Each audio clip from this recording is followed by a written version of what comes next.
நாமத்துக்கு மகிமை உண்டாகட்டும். சென்னை பட்டணத்திலிருந்து 65 கிலோமீட்டர் தூரத்தில் ஒரு குக்கிராமத்தில் தான் நான் பிறந்தேன். எங்களுடைய குடும்பத்தில் 5 நபர்கள், நான் 4வது நபராக பிறந்தேன். பிறக்கும் பொழுது நன்றாக பிறந்த நான் என்னுடைய 10 வயதிலே கடுமையான காய்ச்சல் வந்தபடியினால் போலியோ அட்டாக்கினால என்னுடைய வலது காலை நான் இழக்க வேண்டிய சூழ்நிலை. என் குடும்பம் ஒரு பெரிய பணக்கார குடும்பம் அல்ல, கொடிய தரித்திரம் என்று சொன்னால் மகா கொடிய தரித்திரம் உள்ள ஒரு குடும்பம். காரணம், என் தகப்பனாருடைய குடிப்பழக்கத்தினாலே எங்கள் குடும்பம் சின்ன பின்னமாக்கப்பட்டது. சென்னையிலிருந்து எங்களை அகதியாக என்னுடைய மாமா வீட்டுக்கு நாங்கள் வந்தோம். 5 பிள்ளைகளோடு எங்கள் மாமா வீட்டில் ஒரு சின்ன குடிசை கொடுத்தார்கள். அந்த சின்ன குடிசையில் தான் நாங்கள் வளர்ந்தோம். எங்களுக்கு சரியான சாப்பாடு கிடையாது, எங்களை யாரும் பராமரிக்க மாட்டாங்க. எங்கள் அம்மா ஒரு மனநிலை பாதிக்கப்பட்டவர்களைப் போல, எங்கள் அப்பா அடித்து காதெல்லாம் கேட்காது, மனநிலை பாதிக்கப்பட்டவர்களைப் போல ஆகிவிட்டார்கள். பசியின் கொடுமை தாங்கவே முடியாது. வயிற்றை பிடித்து கொண்டு தெருக்களிலும் திண்ணைகளிலும் அழுது கொண்டு இருப்போம். ஒரு கண்ணும் எங்கள் மேல் பார்த்து இரக்கமில்லை, இரக்கமே இல்லாதிருந்தார்கள். எங்களுக்கு ஒரு வேளை உணவு என்று சொன்னால் ஸ்கூலில் தான் ஒரு வேளை உணவு கிடைக்கும், அதுதான். ஆனால் எனக்கு தாய் தகப்பன் இருந்தோம், நாங்கள் அனாதைகளாகப்பட்டோம். எங்கள் அப்பா வாரத்தில் ஒரு நாள் வருவார். அவர் வரும்பொழுது 5 கிலோ அரிசியை கொண்டு வருவார். கொண்டு வரும்பொழுது வழியிலே அந்த அரிசியெல்லாம் வயல்வெளியில் போட்டு அப்படியே கூழும் சகதியமாக கொண்டு அப்படியெல்லாம் அப்படி மண்ணோடு ஆகிவிடும். ஒருவேளை எங்களை பார்த்துட்டார்னா எங்களை அடிப்பார். எங்கள் அப்பா வரேன்னு சொன்னாவே எல்லாம் நாங்கள் 5 பிள்ளைங்களும் ஓடிடுவோம், எங்கேயாவது ஓடிடுவோம், என்ன நடக்குன்னு தெரியாது. எல்லா பிள்ளைங்களும் அப்பா வரான்னு சொன்னால் ஓடி போய் சந்தோஷமாக டேடி பான்னு சொல்லுவாங்க. எங்கள் அப்பா வரேன்னு சொன்னால் எங்களுக்கு கொலை நடக்கம் உண்டாகும், என்ன நடக்குன்னு தெரியாது. ஊரெல்லாம் சண்டை, ஊரெல்லாம் பயங்கரமான சண்டை, அவமானம், நிந்தை. பலர் சொல்வார்கள் குடிக்காரனுடைய பிள்ளைங்க இவங்களை ஊரை விட்டு துரத்தணும்னு சொல்லி அடிப்பாங்க. அடித்தாலும் கேட்கறதுக்கு ஆளே கிடையாது. அனாதை. எங்களை யாரும், ஏன்னா சொந்தக்காரங்களே எங்களை அவமதிச்சாங்க. ஏன்னா நாங்கள் தரித்திரம் பிடிச்சவங்க, அவங்களுக்கு நாங்கள் அவமானமாக இருந்தோம். இவங்களை ஊரை விட்டு துரத்தணும்னு சொல்லி என்ன சொன்னால் என்னை அடித்தா கேட்கறதுக்கு ஆள் இல்லை. எங்கள் அப்பாவுடைய தவறான குடிப்பழக்கத்தினால் எங்கள் குடும்பம் சின்ன பின்னமாக்கப்பட்டது. ஒவ்வொரு நாளும் நாங்கள் கண்ணீர் விட்டு அழுவோம். வறுமையின் உச்சக்கட்டத்தில் இருந்தோம். இந்த நிலையில் 16 வயது இருக்கும் பொழுதுதான் ரொம்ப வேதனை, எங்களுக்கு யாருக்கும் தாங்க முடியல. எவ்வளோ நாள் தான் இப்படி நாங்கள் சாகிறது பசியின் கொடுமையினால. உங்களுடைய தகப்பனுடைய குடிப்பழக்கத்தை இப்படிப்பட்ட நிலைக்கு நாங்கள் ஆகிவிட்டோம். வருத்தப்பட்ட நாட்கள் உண்டு. ஒரு நாள் அவர் போதையில் குடித்து விட்டு ஊரெல்லாம் சண்டை நடக்குது. அவர் அருகில் ஒரு பொது கிணறு ஒன்று இருந்தது. அந்த கிணற்றில் விழுந்து மரித்து போனார், தவறி விழுந்து மரித்து போனார். அவர் இருந்தும் பிரயோஜனம் இல்லை, அவர் இல்லாமல் போன நிலையிலும் எங்களுக்கு ஒன்றும் பிரயோஜனம் இல்லை. இப்படிப்பட்ட சூழ்நிலையில் தான் 5 பிள்ளைகள், நாங்கள் அனாதைகள். ஏற்கனவே அனாதை தான். எங்கள் அம்மா ஒரு மனநிலை பாதிக்கப்பட்டவர்களைப் போல் இருந்தார்கள். எங்கள் அம்மாவுடைய அம்மா பாட்டி அவங்க தான் எங்கேயாவது கிராமப்புறங்களில் சின்ன வேலை செஞ்சு எங்களுக்கு ஆகாரத்தை கொடுப்பாங்க. அவங்களுக்கு முடியாது. எங்கள் அம்மா கிராமத்தில் போய் விறகுகளை வெட்டி 1 கிலோ அரிசி இரவு நேரத்தில் கஞ்சி ஆகி கொடுப்பார்கள். என்றைக்கோ ஒரு நாள் கஞ்சி திருப்தியான ஆகாரம் கிடையாது.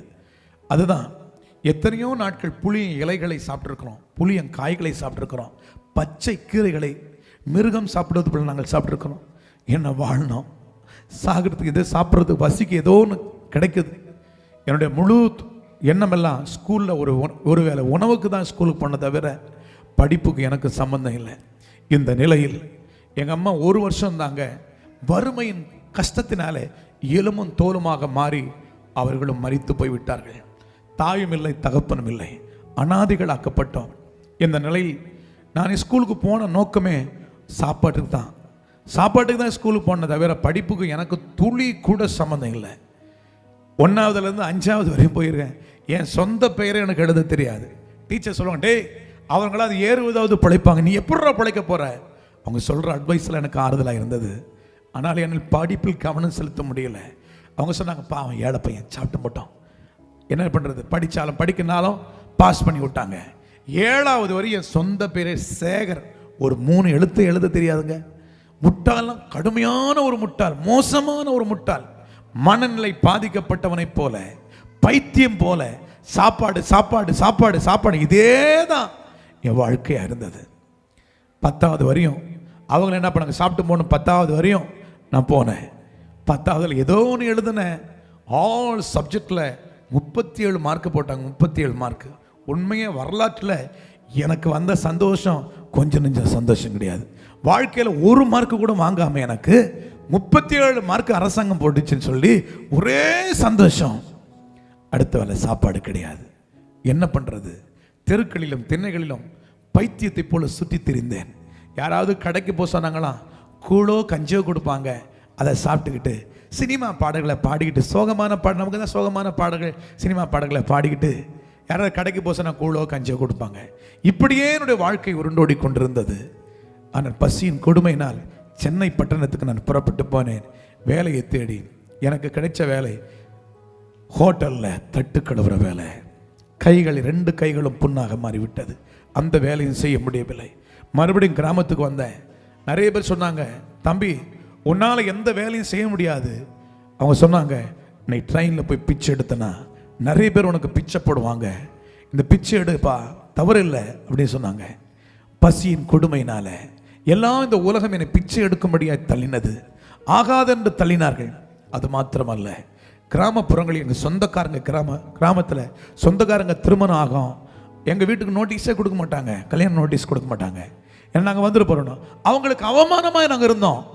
அப்படி தெரியாமல் நான் போயிட்டேன்னா, அவங்க நோட்டீஸ் கொடுக்கலாம், நாங்கள் திருமணத்துக்கு போயிடுவோம். இந்த நிலையில் என்னை அடிப்பாங்க பாருங்க, தலையில் கொட்டுவாங்க பாருங்க, காரி துப்புவாங்க. அப்படியே தலையெல்லாம் சளியாக சகதியாக இருக்கும்.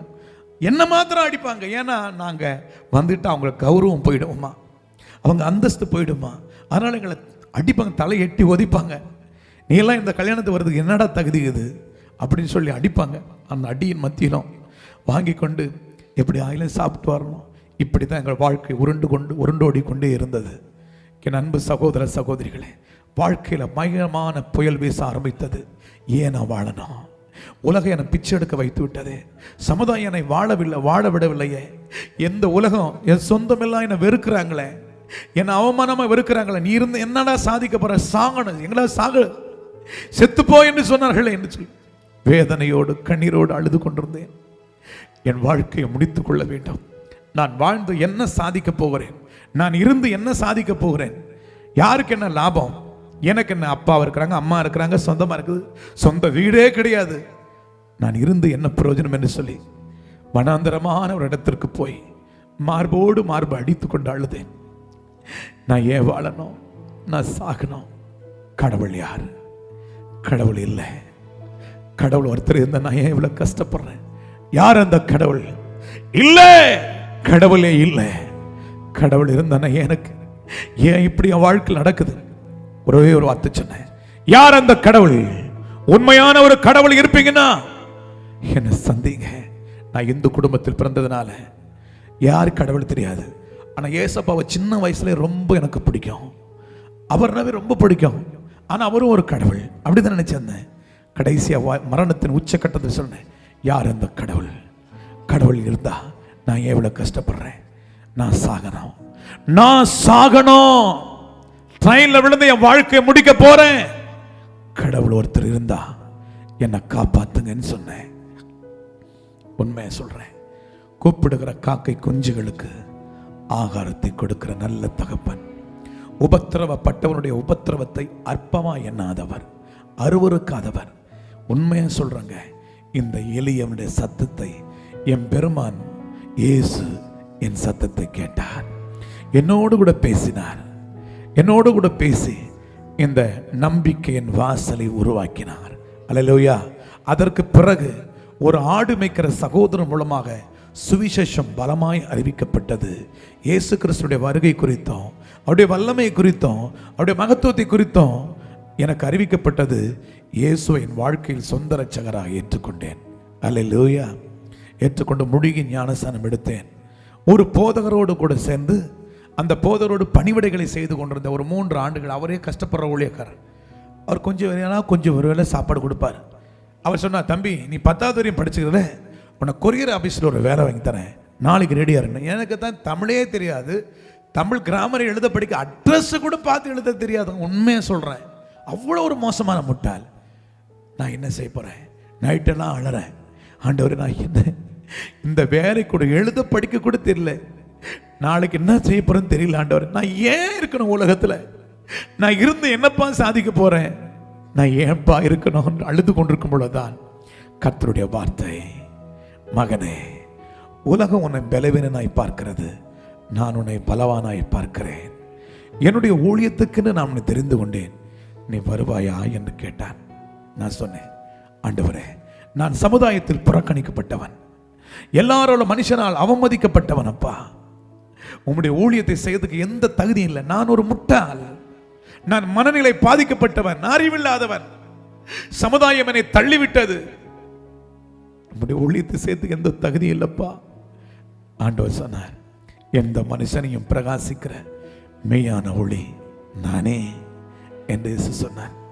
ஆண்டவர் சொன்னார், என் ஊழியத்துக்கு நீ வருவாய் என்றால் நான் உன்னை ராஜாக்களுக்கு மத்தியில் கொண்டு போவேன், பிரபுக்களுக்கு மத்தியில் உன்னை கொண்டு போவேன், தேசத்தின் கடைமனை மட்டும் உன்னை கொண்டு போய் என் நாமத்தை நான் மகிமைப்படுத்துவேன்னு சொன்னார். உண்மையை சொல்றேன், அப்படியே அர்ப்பணித்தேன். ஒரு விளம்பரம் வந்தார், எழுத படிக்க தெரிஞ்ச போதும் தங்க இட விலாசம் பைபிள் சொல்லி கொடுப்பாங்கன்னு சொன்னாங்க. அங்கே போனால் அட்ரஸ் என்ன, அட்ரஸ் தெரியும், இதெல்லாம் எதுக்குடா வந்ததுன்னு சொல்லி திட்டுறாங்க.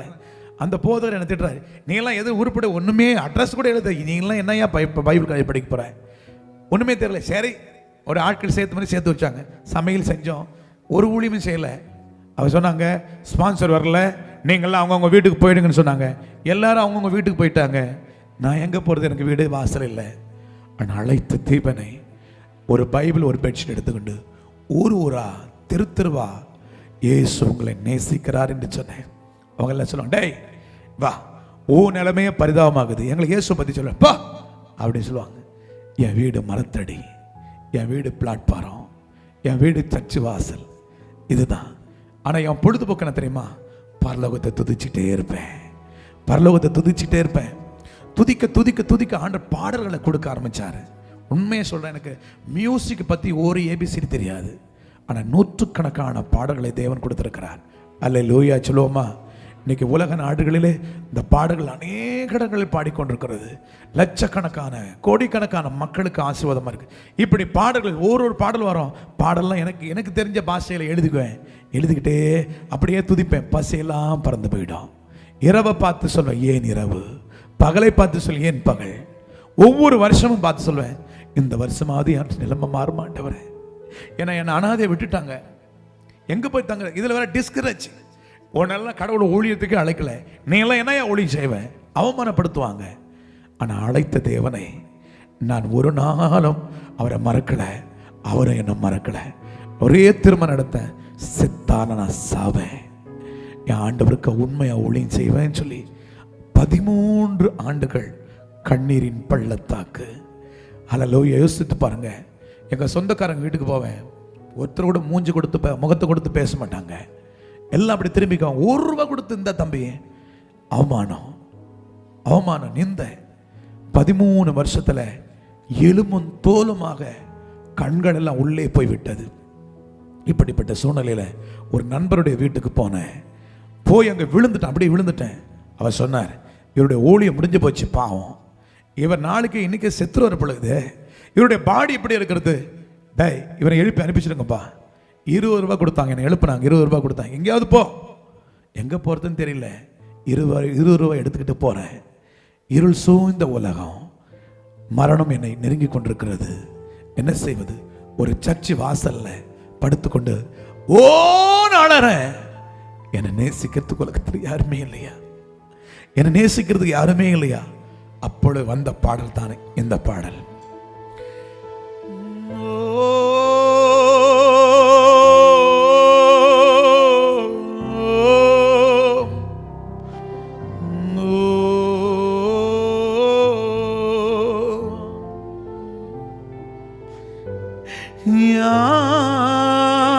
யாருண்டு நாதா என்னை விசாரிக்க, உறவுகள் இல்லையே நீரின்றி யாருண்டு நாதா, நீரே என் தஞ்சமள்ளோ. கமான், தஞ்சமல்லோ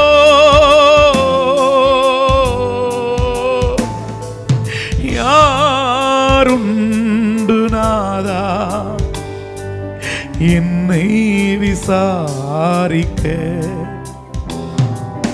தனிமையில் காதறிய ஆகாரின் குரலை கேட்டி மனம் கசந்து கலங்கி நின்ற அந்நாளின் ஜபத்தை கேட்டி நீரே நல்ல மேய்ப்பன் வேண்டுதல் கேட்பவரே ஓ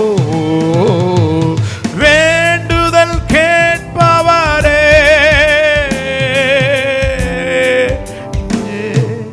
யாருண்டு நாதா என்னை விசாரிக்க. ஆமென்.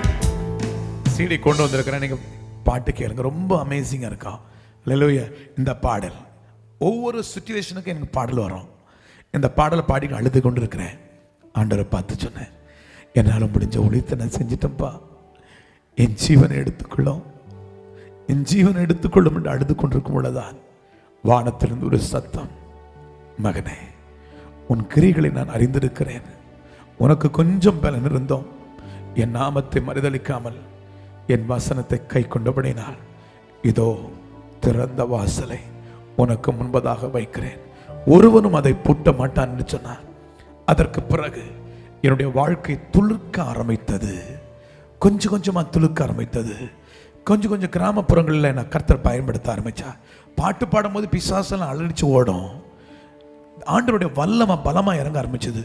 சின்ன சின்ன கூட்டங்களை பயன்படுத்த ஆரம்பிச்சாங்க. அதுக்கு பிறகு பெரிய பெரிய கூட்டங்களை எனக்கு கூப்பிட ஆரம்பிச்சாங்க. ஒரு நல்ல நிலைக்கு தேவன் என்னை கொண்டு போனார். அதுக்கு பிறகுதான் எனக்கு திருமணம் நடந்தது. என்னுடைய மனைவி நாகர்கோயில் தான். எனக்கு திருமணம் நடந்து நல்ல ஒரு ஆசீர்வாதமான திருமணம் நடந்தது. அதற்கு பிறகு எங்களுக்கு நல்ல ஒரு ஆண் குழந்தை பிறந்தது. அவனுக்கு பின்னி சார்ல்ஸ் டோனி, ஒரு எழுப்புதல் வீரனாக என்று ஆக வேண்டும் என்று அவனுக்கு பின்னி என்று வைத்தேன். ஒரு எழுப்புதல் வீரன், 2.5 வயசு உள்ள பிள்ளை, நல்லா பாடுவான், துதிச்சுட்டே இருப்பான், எப்போவுமே துருத்துருன்னு இருப்பான், பயங்கரம் பாடுவான், எப்போவுமே பாட்டுனா உயிர் அவனுக்கு. இப்படி நான் ஊழியத்தில் வல்லமையாக கர்த்தரை பயன்படுத்தி கொண்டிருந்தான். திடீரென்று ஒரு நாள் மனைவி எனக்கு ஃபோன் செய்தார்கள். குழந்தைக்கு பயங்கரமான காய்ச்சல் வந்து விட்டது, உடனே வாருங்கள் மருத்துவமனையில் இருக்கிறேன்னு சொன்னார்கள். மருத்துவமனைக்கு போன பிறகு என் குழந்தை உயிருக்கு போராடி கொண்டிருக்கிறது. ராமச்சந்திரா மெடிக்கல் ஹாஸ்பிட்டலில் கொண்டு போகிறோம், வெள்ளிக்கிழமை இரவு கொண்டு போகிறோம். அந்த ராமச்சந்திரா ஹாஸ்பிட்டல் முழுவதும் க்ளோரி, தேவ பிரசன்னம் நம்பி இருக்கிறது. என்ன நடக்குன்னு தெரியல. ஐசியூ வார்டில் கொண்டு போகிறோம். கோமா நிலையில் இருக்கிற பிள்ளைகள் எல்லாம் வெளியே வருது, ஹீலாகி வெளியே வருது. என் குழந்தை கொண்டு போகிறோம். சனிக்கிழமை காலையில் என் குழந்தையை பார்க்குறதுக்கு நான் போகிறேன். போகிறது முன்பது பரிசுத்த ஆவியானவர் என் இருதயத்தை சமாதானத்தை நிரப்பி விட்டார். என்னால் தாங்க முடியாத சந்தோஷம், ஒரு துயர செய்தி வரப்போகிறது, என்னை பலப்படுத்துகிறாரு. டாக்டரை போய் பார்த்தேன். சார் என் குழந்தை எப்படி இருக்கு? சார் மன்னிச்சிருங்க, உங்கள் குழந்தை பிரெயினுக்கு போகிற அத்தனை நரம்பும் கட் ஆகிடுச்சு, உங்கள் குழந்தை செத்து போயிடுச்சு, பாடி இப்போ எடுத்து போகிறீங்களா, எப்போ எடுத்து போகிறீங்கன்னு கேட்டாங்க. நான் சொன்னேன், சாய் செத்துடுச்சுன்னா நான் அழ வேண்டிய என்னால் அழ முடியல. என் இருதயத்தை பூட்டி வச்சுட்டாரு. சமாதானம் சமாதானம் சந்தோஷம் தாங்க முடியல, ஆனந்த கண்ணீர் தான் வருது. நான் டாக்டர் பார்த்து சொன்னேன், சார் நாளைக்கு எங்களுக்கு ஞாயிற்றுக்கிழமை ஆராதனை இருக்குது, என் குழந்தையுடைய பாடியை திங்கக்கிழமை நான் எடுத்துக்கிறேன் சார். அவர் சொன்ன, உங்களால் அவ்வளோ பணம் கட்ட முடியுமா? எத்தனை லட்சம்னா நான் கட்டுவேன் சார்னு சொல்லிட்டு என் மனைவி மாத்திரம் என் குழந்தையுடைய பாடிக்கு முன்பு அதை நிறுத்தி விட்டு போய்விட்டேன். ஞாயிற்றுக்கிழமை ஆராதனை செஞ்சேன். ஞாயிற்றுக்கிழமை கடவுளுக்கு ஆராதனை, மருத்துவமனை குழந்தையுடைய பெணம். ஹல்லேலூயா. ஆனாலும் கர்த்தரை துதித்தேன், ஆண்டவரை மகிமைப்படுத்தினேன். திங்கக்கிழமை காலையில் என் குழந்தையுடைய பாடி எடுக்கணும், என்கிட்ட பணம் இல்லை, நான் என்ன சேர்த்துன்னு தெரியல, ஆண்டவரே எனக்கு உதவி செய்யுமாப்பான்னு சொல்லி மருத்துவமனைக்கு போன பிறகு டாக்டர் சொன்னார், சார் உங்கள் குழந்தைக்கு பணம் பே பண்ணிட்டாங்க, ஆம்புலன்ஸில் ரெடி ஆகிடுச்சு, பாடி கொண்டு போகிறீங்களான்னு கேட்டாங்க. பணம் யார் சார் கட்டணும்னு சொன்னேன். உங்கள் பேரில் ஒரு நபர் கட்டிட்டு போயிட்டாங்க, யாரும் தெரியாதுன்னாங்க. அந்த என் குழந்தைய பாடி எடுத்துக்கிட்டு வீட்டுக்கு நான் ஃபோன் பண்ணேன். நம்ம வீடு சவ வீடு இல்லை, ஆராதனை வீடு. அல்லேலூயா. ஸ்பீக்கர் பாக்ஸ்லாம் வச்சுருங்க, கீபோர்டெலாம் ரெடியாக வைங்க. நான் வரேன். என் குழந்தையுடைய பாடி வைத்து பாடின பாட்டு தான் இந்த பாடல். ஓ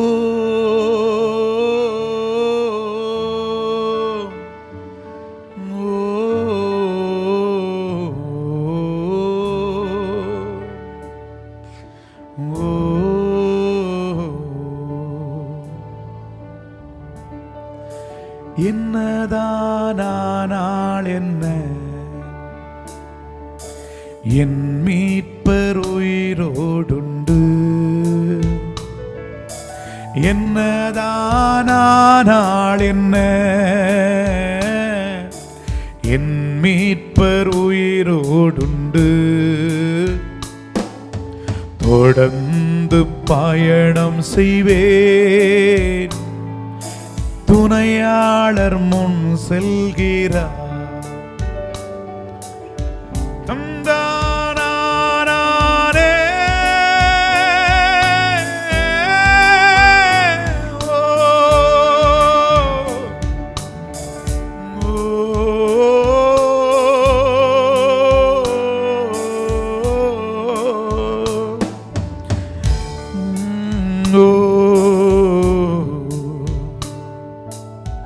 மரணமே ஆனாலும் என்ன, ஜீவனே ஆனாலும் என்ன. மரணமே ஆனாலும் என்ன, ஜீவனே ஆனாலும் என்ன. கரங்களை உயரு. பரிசுத்தரில் பின்னே செல்வே. கமான். திரும்பி நானும் பார்க்க மாட்டேன், எனது ஜீவன் உமது கரத்தில் ஒருவரும் பறிப்பதில்லை, ஒருவரும் பறிப்பதில்லை, ஒருவரும் பறிப்பதில்லை. என்னதானால் என்ன, என் மீட்பர் உயிரோடுண்டு. தொடர்ந்து பயணம் செய்வேன், துணையாளர் முன் செல்கிறார்.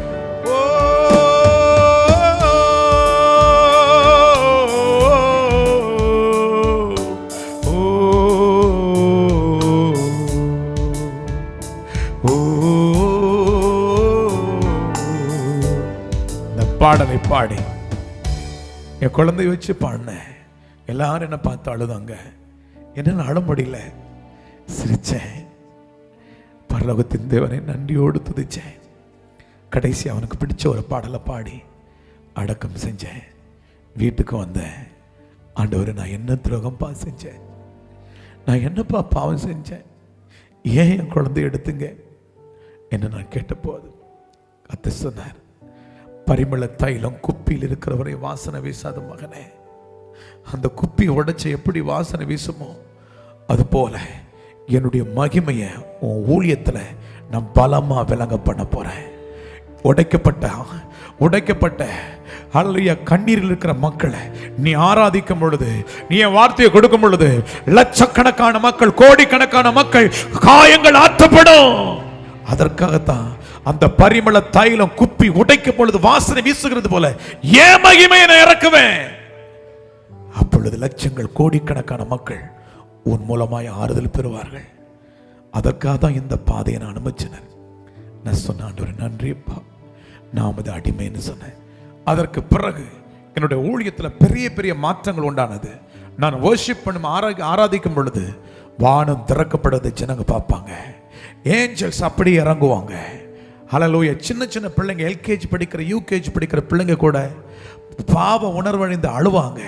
எல்லாம் அழுவாங்க. சில வாலிப பிள்ளைங்களாம் பயங்கர அழுது தேம்பி அழுவாங்க, கதறி அழுவாங்க. பயங்கர ரிவைவல், உயிர்மிச்சு உண்டாக ஆரம்பித்தது. அதற்கு பிறகு என்னுடைய வாழ்க்கையில் இன்னொரு சோதனை. என்னன்னா, ஒவ்வொரு சோதனையும் என் வாழ்க்கை சாதனை. அல்லேலூயா சொல்லுவோமா? இன்னொரு சோதனை என்னன்னா, இப்படி ஊழியம் பயங்கரமாக நடந்து கொண்டிருக்கும் பொழுது ஒரு நாள் அதிகாலையில் 2:30 மணி இருக்கும். பூமி பிளந்து லைவா பார்க்குறேன். பூமி பிளந்து ஒரு பெரிய வலு சர்ப்பம் பூமி பிளந்து வெளியே வருது. அப்படியே வானத்தை சுற்றி என்னுடைய அறைக்குள்ள வந்து நின்றது. அதனுடைய முகம் மனுஷனுடைய முகமும் மிருகத்தினுடைய முகமும் இணைக்கப்பட்டிருந்தது. என்ன பார்த்து, ஏய் லூக்கா சேகர், நிறுத்திரம் ஆராதனையே, உன்னாலேயே ராஜ்யம் அடிக்கப்படுது. உனக்கு எத்தனை கோடி ஒன்றா சொல்லு, நான் தரேன். உலகத்தில் என்னென்ன அனுபவிக்கணும் சொல்லு, எல்லாம் அறைக்குள்ளே நான் கொண்டு வரேன். இயேசுவனை மகிமைப்படுத்தாத, இயேசுவனை ஆராதிக்காத, விட்டுரு. நீ கஷ்டப்பட்டு ஊழியம் செய்ய வேண்டிய அவசியம் இல்லை. கோடி உனக்கு என்ன வேணும் சொல்லு, நான் அறைக்குள்ள கொண்டு வரேன். நான் அவனை பார்த்து சொன்னேன், உன் ராஜ்யத்தை அழிப்பதற்கு ஆண்டவர் என்ன அபிஷேகம் பண்ணிருக்கிறார். Get out. உண்மையை சொல்றேன், பயங்கரமான ஒரு சிச்சுவேஷன். அந்த நேரத்தை தைரியமாய் பேச ஆண்டவர் எனக்கு கிருபை கொடுத்தார். அல்லேலூயா சொல்லுவோமா? அவன் என்னை பார்த்து சொன்னான், நான் உன்னை கொன்னுடுவேன், நான் உன்னை வாழ விட மாட்டேன், நான் உன்னை கொன்னுடுவேன். அந்த நேரத்தில் என்ன பதில் சொல்ல தெரியல. ஆண்டவருடைய அனுமதி இல்லாம என் தலையில் இருக்கிற ஒரு முடி கூட கீழே விடாதுன்னு சொன்னேன். அல்லேலூயா. அவன் சொன்னான், இப்போ நான் உன்னை விட்டு போறேன், நான் உன்னை விட மாட்டேன். அப்ப எனக்கு காரெல்லாம் கிடையாது, சின்ன டிவிஎஸ் 50 இருந்து இருந்தாலும் கஷ்டப்பட்டு ஊழியம் செய்யும், கண்ணீர் மத்தியில் உண்மையா ஊழியம் செஞ்சோம். ஒரு நாள் ஊழியத்துக்கு நான் புறப்பட்டு போகிறேன். இரவு நேரத்தில் மழை பெஞ்சு சகதியா இருக்குது. வண்டியை ஸ்டார்ட் பண்றேன் பாருங்க. ஸ்டார்ட் பண்ணதுனால அப்படியே மெல்லா கடிச்சு விழுந்ததுனால என்னுடைய முதுகு தண்டு உடைந்து விட்டது. L2 L3 L4 disk collapse ஆயிடுச்சு. டாக்டர் சொல்லிட்டாங்க, எம்ஆர்ஐ ஸ்கேன் பார்த்து சொல்லிட்டாங்க, உன்னோட லைஃப் முடிஞ்சு போச்சு, இனிமேல் நீ உட்கார முடியாது, நடக்க முடியாது, எழும்பவே முடியாது, 2 கைகளும் 2 கால்களும் செயல் இழந்து விடும் என்று சொல்லிவிட்டார்கள். என்ன செய்வது? ஒரு டெட் பாடியை கொண்டு வந்து வீட்டில் கலத்திட்டு போகும்போது போயிட்டாங்க. நானும் என் மனைவி ஓன்னு அழறோம். அந்த நாள் எங்கள் உதவிக்கிறதுக்கு யாருமே இல்லை, அனாதைகளை போல ஆகிவிட்டோம். சாவை தவிர வேறு வழி இல்லை. அந்த நேரத்தில் படுத்து கொண்டிருக்கும் பொழுது பிசாசு வந்து என்னை பார்த்து சொன்னான், இதுதான் உனக்கு கடைசி படுக்க. அவனை பார்த்து சொன்னேன், இனிமேல் தான் ஆரம்பம்னு சொன்னேன். அல்லேலூயா, அல்லேலூயா. ஆண்டவரை பார்த்து கேட்டேன், ஆண்டவரே நான் இப்படியே சாகணுமாப்பா, நான் இப்படியே இருக்கணும் ஆண்டவரே. அழுது கொண்டிருக்கும் பொழுதுதான் கர்த்தர் என் கூட பேசினாரு, உனக்கு விரோதமாய் உருவாக்கப்படும் எந்த ஆயுதமும் வாய்க்காதே போகும். அல்லேலூயா சொல்லுவோமா? இந்த வசனத்தை வச்சு இரவு 8:30 மணிக்கு ஸ்டார்ட் பண்ணுவோம் பிரேயர். 12 மணி வரையும் போராடி கதறி ஜெயிப்போம். ஆண்டவர் எங்களுக்கு யாரும் இல்லை, உம்மை தவிர எங்களுக்கு யாரும் இல்லப்பா, எங்களுக்கு உதவி செய்யும்பான்னு அழுது கொண்டிருக்கும் பொழுதுதான் கர்த்தர் எங்களை 10 நாட்களில் கர்த்தர் பரிபூர்ண சுகத்தை கொடுத்தார். நான் எழும்பி நடந்தேன். அல்லேலூயா சொல்லுவோமா? எழும்பி நடந்தேன். ஆண்டவருடைய நாமத்துக்கு ஸ்தோத்திரம். அப்ப வந்த பாட்டு தான் இந்த பாடல். உனக்கு எதிரான ஆயுதங்கள் வாய்க்காதே மகனே, உனக்கு எதிரான ஆயுதங்கள் வாய்க்காதே மகளே, நீ உயிரோடு இருக்கும் வரையிலும் எதிர்ப்பவனில்லை. பாடுங்களேன். நீ உயிரோடு இருக்கும் வரையிலும் எதிர்ப்பவனில்லை, நீ உயிரோடு இருக்கும் வரையிலும் எதிர்ப்பவனில்லை. உன்னை நான் காப்பாற்றி அடிக்கடி தண்ணீர் பாய்ச்சிடுவேன், உன்னை நான் காப்பாற்றி அடிக்கடி தண்ணீர் பாய்ச்சிடுவோ. இரவினிலும் பகலினிலும் சேதமில்லாமல் காத்திடுவேன், இரவினிலும் பகலினிலும் சேதமில்லாமல் காத்திடுவேன். உன்னை கொண்டு மலைகளையும் குன்றுகளை நான் தகற்றிடுவேன், உன்னை கொண்டு மலைகளையும் குன்றுகளை நான் தகர்த்தேன். நீ உயிரோடு இருக்கும் வரையிலும் எல்லா கரங்களை உயர்த்தி சொல்லுவோம். நீ உயிரோடு இருக்கும் வரையிலும் எதிர்ப்பவனில்லை, உயிரோடு இருக்கும் வரையிலும் எதிர்ப்பவனில்லை. தேவனே, உயிரோடு இருக்கும் வரையிலும் எதிர்ப்பவனில்லை. மேன் இந்த பாடலை கொடுத்தார். ஒவ்வொரு சோதனைக்கு பிறகும் ஒரு ப்ரமோஷனை தேவன் கொடுப்பார். எனக்கு கொடுக்குற ப்ரமோஷன்லாம் ஸ்பிரிச்சுவல், ஆவிக்குரிய ப்ரமோஷனாக தான் இருக்கும். அல்லேலூயா. கிருபைகளை பெருகி கொண்டே இருப்பார், அபிஷேகத்தை பெருக பண்ணுவார். அல்லேலூயா சொல்லுங்களேன். ஆண்டவர் சொன்னது போல, நீ வெட்கம் அனுபவித்த சகல தேசங்களிலும் உனக்கு புகழ்ச்சியும் கீர்த்தியும் நான் வரப்பண்ணுவேன்னு சொன்னது போல அதற்கு பிறகு என்னுடைய ஊழியத்தின் எல்லைகளை கர்த்தர் விசாலமாக்கினார். உண்மையை சொல்கிறேன், என்னால் டேட்டு கொடுக்க முடியாத அளவுக்கு ஊழியம். இல்லையா சொல்லுவோம், ஒரு மாதத்துக்கு குறைஞ்சது 10,000 12,000 கிலோமீட்டர் ட்ராவல், அதுவும் தமிழ்நாட்டில் தான். அல்லையா சொல்லுவோமா? அல்லையா, நான் டேட்டு கொடுத்த 365 நாளும் நான் வெளியே தான் இருக்கணும். இன்னைக்கு உலகம் ஊழியங்க என்னை வரவேற்கிறாங்க. அல்லையா சொல்லுங்களேன். ஒரு காலத்தை நான் நடந்து வந்தால் தரித்திரம் பிடிச்சி வருதுன்னு சொல்லுவாங்க. இப்போ நடந்து வந்தால் நான் ஒளிஞ்சிக்க வேண்டியது, ஏன்னா எல்லாம் பிடிச்சிடறாங்க. பிரதர் உங்கள் பாட்டை கேட்கும்போது ஆசீர்வாதமாக இருக்குது பிரதர். ஹல்லேலூயா. ஒரு கல்யாணத்துக்கு போக முடியல, எங்கே போனாலும் ஜனங்க ஓடி வந்துடுறாங்க. ஹல்லேலூயா சொல்லுவோம். ஹல்லேலூயா. பிரதர் உங்களை பார்க்குறது ஒரு பெரிய பாக்கியம் பிரதர், அவ்வளோ ஒரு அமேசிங் பிரதர், உங்கள் பாட்டெல்லாம் அவ்வளோ ஒரு வல்லமையாக இருக்கிறது. ஹல்லேலூயா சொல்லுவோமா? 37 மார்க் வாங்கினேன். எனக்கு 100கணக்கான பாடல்களை தேவன் கொடுத்திருக்கிறார். ஹல்லேலூயா சொல்லுங்களேன். ஒவ்வொரு பாடலும் அமேசிங் கிரேஸ். ஹல்லேலூயா. அமே சொல்லுங்க. இயற்கைக்கு அப்பாற்பட்டதை தேவன் எனக்கு கொடுத்து இதுக்கு உலகம் முழுவதும் போராடி ஓடிக்கொண்டே இருக்கிறேன். அயராம ஊழியம் செய்து கொண்டிருக்கிறேன். 4 மணி நேரம் 10 மணி நேரம் கூட நின்று என்னால் என் பலத்துக்கு மேலே ஊழியம் செய்து கொண்டிருக்கேன் கர்த்தருடைய கிருபையினாலே. அல்லேலூயா சொல்லுவோமா? எந்த கிராமத்தில் நான் வெட்கப்பட்டேனோ அதே கிராமத்தில் கர்த்தர் என்னை உயர்த்த ஆரம்பித்தார். அல்லேலூயா சொல்லுவோமா?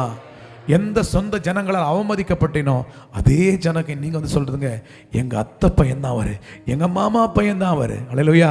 இன்னைக்கு எங்கே வராத நோட்டீஸ்லாம் இப்போ எனக்கு வருது. அல்லேலூயா. விஐபி நோட்டீஸாக வருது. இப்போ தம்பி இந்த கல்யாணத்துக்கு வந்தா நீ வந்தால் எங்களுக்கு ரொம்ப ஆசீர்வாதமாக இருக்கும் தம்பி. அல்லேலூயா. அல்லேலூயா. ஆகாது என்று தள்ளப்பட்ட கல் மூளைக்கு தலைக்கல்லாக தேவன் மாற்றினார். அல்லேலூயா சொல்லுவோமா? அல்லேலூயா. சென்னையில் நாங்கள் ஒரு பெரிய சபையில் சின்ன சபை தான் வச்சுருக்கிறேன். சின்ன சபை இப்போது ஒரு என்னுடைய தரிசனம்னா ரிவைவல் ப்ரேயர் சென்டர். 24 மணி நேரமும் ஜெபிக்கணும், 24 மணி நேரம் ஆராதிக்கணும், ஒரு ப்ரேயர் சென்டர் கட்டணும்னு சொல்லி ரொம்ப போராடி ஜெபம் பண்ணி கொண்டிருக்கிறோம்.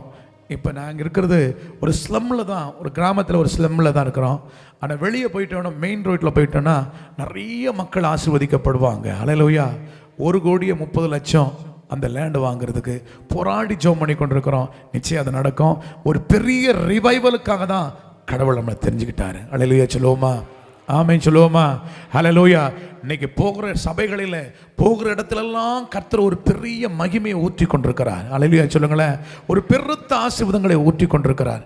என் அன்பு சகோதர சகோதரிகளே, எளிமையும் சிறுமையுமானவனாக இருந்த என்னை தாவீதை போல புறக்கணிக்கப்பட்ட சூழ்நிலை, அதான் ஈசாய் 7 பிள்ளைகளை நேசித்தான்.